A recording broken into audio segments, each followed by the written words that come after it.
NFL Combines Day 2, Day 3. Day 2/3. Yeah, Day 2/3 is in the books. And, of course, it's a little bit cold here in Indianapolis, so we had to fire up the fire. Yes, I work with words for a living. You've got managing editor Josh Klein, lead analyst Vincent Richardson, and our draft expert. And wanted to talk for a few minutes about what happened today. The running backs and the offensive linemen did their on-the-field drills. In addition, we had a chance to talk to some of the quarterbacks, some of the wide receivers, and the tight ends as well. So, from a running back perspective, who did well? I mean, Saquon Barkley's going to get the headlines because his numbers are the best, and I think that's probably fair. I don't think anything he did was massively shocking. I think his vertical 41 inches was really good, but like 4.4 is fast. It's not, oh my god, he's amazing fast.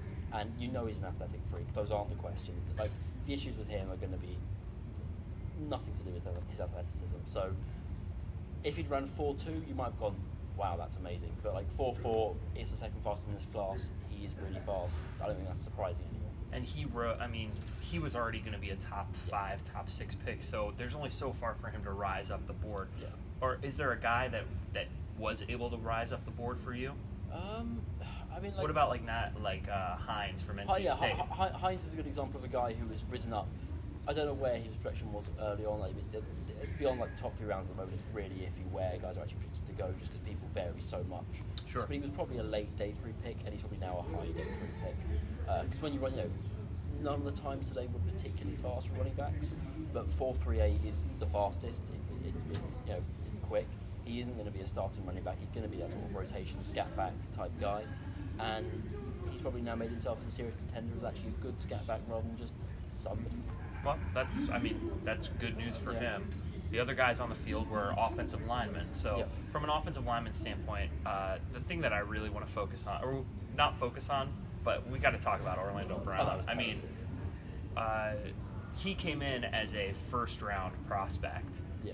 And he may have dropped himself out of the first day with this combine performance. If someone takes him the first day now, it's gone from being just a little bit ignorant to kind of completely blind to his flaws. And you didn't like him to begin with. I had him as a 5th round pick, I think, going into the combine.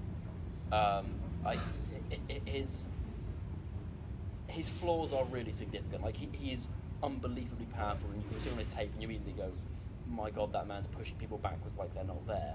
And then you watch him in pass protection, and he doesn't bend, he doesn't move well, he really struggles with anything that requires lateral agility and movement.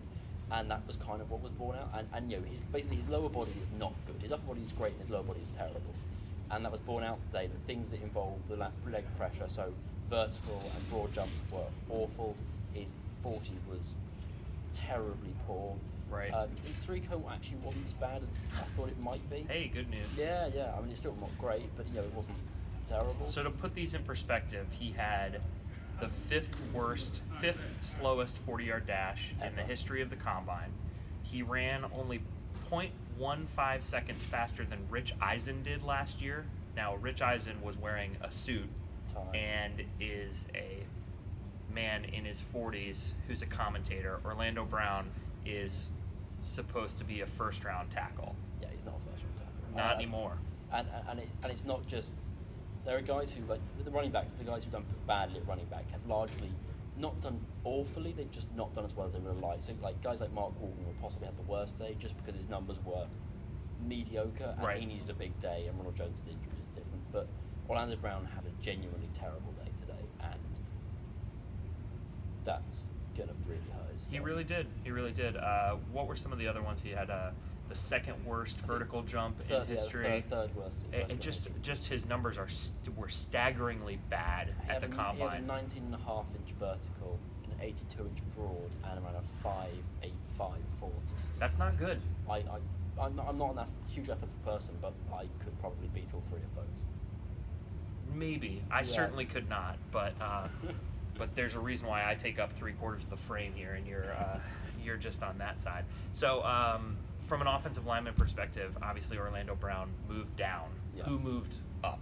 I mean, Colton Miller had a really good day. Right.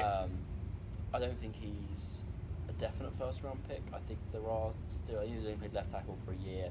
He did get a lot better over the season, but he's a way off being sort of like a clear franchise guy. Right.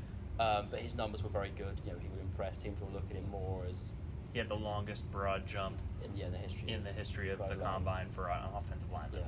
Yeah, and he looks very long. He's 6'9". He's 6'9". 6'9". Holy cow! He's The fire went out. Sorry. He's potentially a bit skinny, but teams will see his Sure. athletic ceiling and go, yeah, we can work towards that. And maybe he's not a day one pick, but he's definitely a day two pick. What about a guy like Will Hernandez? Because for me, Will Hernandez, he had kind of caught my eye as maybe somebody that the Panthers could potentially think about as a Andrew Norwell replacement, maybe in the second round. But I think he may have outperformed that grade now, right? I think he's now he's probably an early second round pick. Yeah. And so this is getting ahead of ourselves, but he's either a person you trade down from at 24 or someone you trade up from at the late second. He's not. I think he's still not quite good enough to take 24 and say you have them. You're reaching if you take him at 24. I think. But he's not going to be there at the end of the second. And I think if Norwell does go, that's then a real conversation. If guys like Wynn aren't on the board, right? What do you do with Hernandez? And Wynn didn't have a particularly good day either. He didn't do anything. He did the bench press yesterday. It was poor, and he didn't do any of the drills today. Ragnow and Price both didn't do any of the drills today. Price obviously has the torn pec, so. But and also Nelson didn't do a lot of the drills. So Right. a lot of the big guys weren't really that involved today. So it was a bit of a damp squib. No, what's that? A damp squib? Yeah, like a. Oh, by the way, Vincent is British. Yes, I so he don't. was, That's yeah. You may not have heard that before, but he is. Let's talk about the quarterbacks, the wide receivers, the tight ends. Just quickly, we heard from them today. Tomorrow we'll have some of their selected quotes. We'll throw those up on the Riot Report. But who impressed you from a wide receiver and a tight end standpoint? I know who you're gonna say. Yeah, it's Mark Andrews. That's your crush. You love Mark Andrews. It's just you sit there and you listen to him talk, and everything he says, you think this guy. Like there are guys who talk about like route running. It's like, yeah, I want to be a good route runner, and the guys who just say, what's his name? The Oklahoma State guy, James Washington. Right. Like, what he was saying wasn't bad, but it was also quite like wishy-washy almost. Like it was much more like, I want to be tough and I want to be physical and I want to go high point the ball, and that's great. But also that's not necessarily what's going to limit him at the next level, and it is going to be about route running for these guys. Right. And when you hear Andrews talk, he not only clearly prioritizes technique, but also clearly understands why he's doing things. Mm-hmm. So it's not just, I ran this route because I was told to. He understands how the route gets him open, which bits of the route he needs to emphasize to get open, sort of, breaking at the head of the route, faking at the head of the route, and using his body, and it's all about the separation of the key junctions of the route. And you love him, basically, is what you're saying. Do you want the Panthers to draft him at 24? Tell me right now. I would be unhappy. 1, 2, 3, go. I would be unhappy if we took him at 24. Okay. If only because I think he'll be available later on, and Do you think he'll be there at 55? Maybe. Would you want the Panthers to take him at 55? Oh, 55 is there. You take him. Yeah. I think he's. So you think he could be the heir apparent to Greg Olsen? Absolutely. Yeah, no, absolutely. He's like him and Dallas Goedert are clearly the best two tight ends in this class. I agree. Like it's those guys, and there's a big gap. And there's some other people. Right. And Goedert is possibly a higher ceiling, probably a better athlete, but Andrews is just. He's one, very impressive to talk to in person, but also he's technically as a route runner, he's the best route running tight end coming out of college I've seen. Quarterback, we also talked to Kurt Bankert, who said he would be fine to be a backup quarterback. Just wanted to get in the league. He met with the Panthers as well. And he did meet with the Panthers. So the Panthers are going to be in the hunt for a backup quarterback, certainly for a tight end, certainly for a wide receiver, certainly for a guard, certainly for a center. These are guys that they're going to go out and get. A running back. Today was a big day for the Panthers. Today was a big day for the Panthers, and it was a big day for us. And to be perfectly honest, I'm ready to put this fire out and go to sleep. So we will see you guys tomorrow for another Fireside Chat. Be sure to check out the Riot Report. Follow us on Twitter at @RRiotReport. Follow us on Instagram at The Riot Report. Follow us on Facebook at facebook.com/The Riot Report. Those are all of our social media addresses. We'll see you tomorrow.